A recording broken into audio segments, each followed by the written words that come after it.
Magandang umaga, magandang buhay at magandang araw mga lodi. Sa ngayon po ay ating matutunghayan ang isang amazing story kung saan sa lugar na ito dito nagpapakita ang tinaguriang mahiwagang sirena, kung saan pinatayang nasa 100 taong mahigit na ang nakalipas sa lugar na ito, kung saan dito siya nagpapakita o nakipagtagpo sa kanyang minamahal na immortal, kung saan umibig siya ng isang lalaki, kung kaya't masisilayan natin siya sa ngayon.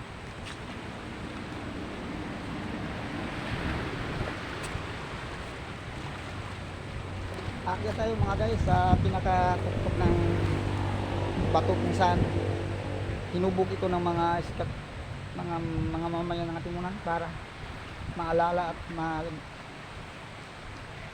masilayan nila ang magandang istorya ng sirenang ito, kung saan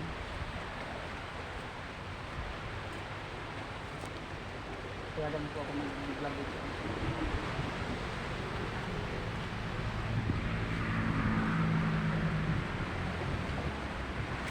Okay mga guys, andito na po tayo sa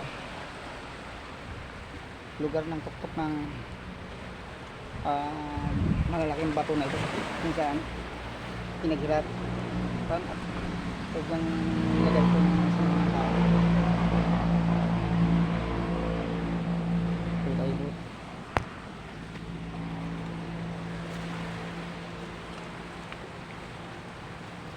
Ito nga ngayon, matutunghayan niyo ang aming story ng isang sarili, kung saan dito siya sa lugar na ito naghihintay sa kanyang minamahal, kung saan matatanaw natin ang buong palibot ng buong Atimunan at ng palibot nito, kung saan makikita natin ang mga maglalakihang mga building at saka magagandang tanawin sa lugar na ito. Dito na nagkadami na hinihintay at sinaman na ng Mary.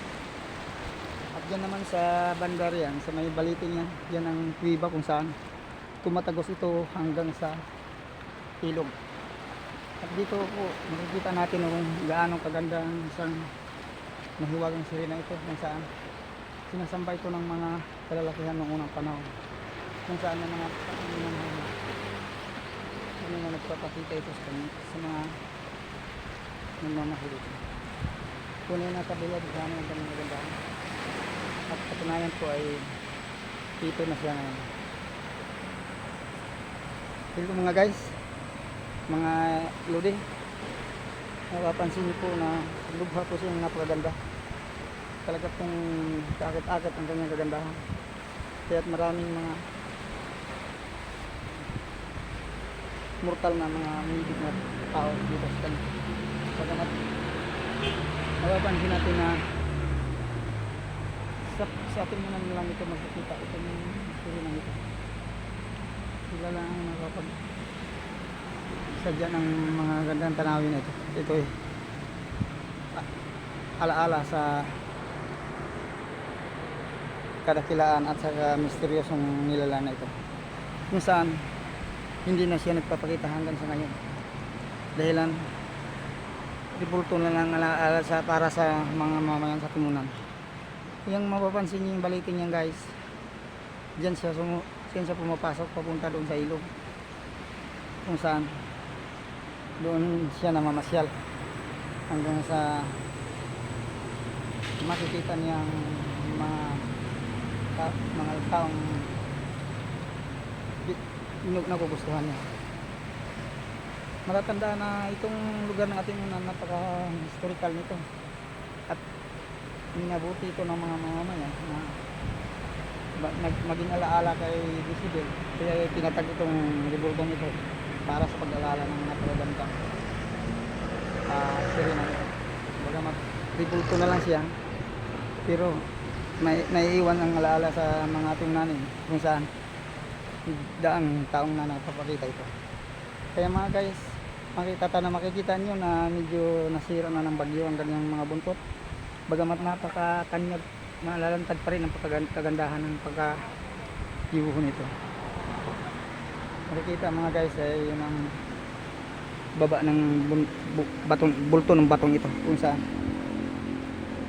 maisip mo kung paano ito nabubuo at paano ito pinagtagpi-tagpi ng panahon.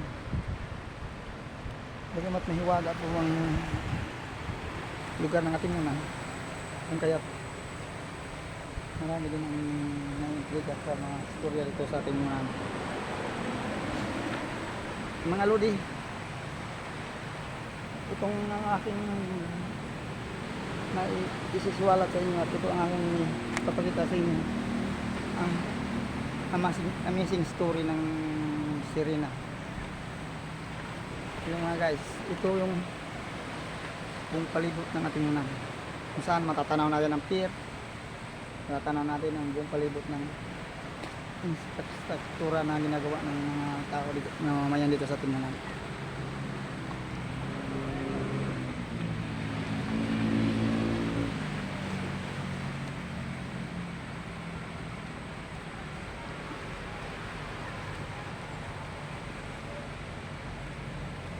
At dito mga lodi, matatandaan na napakaganda ng tanawin na ito.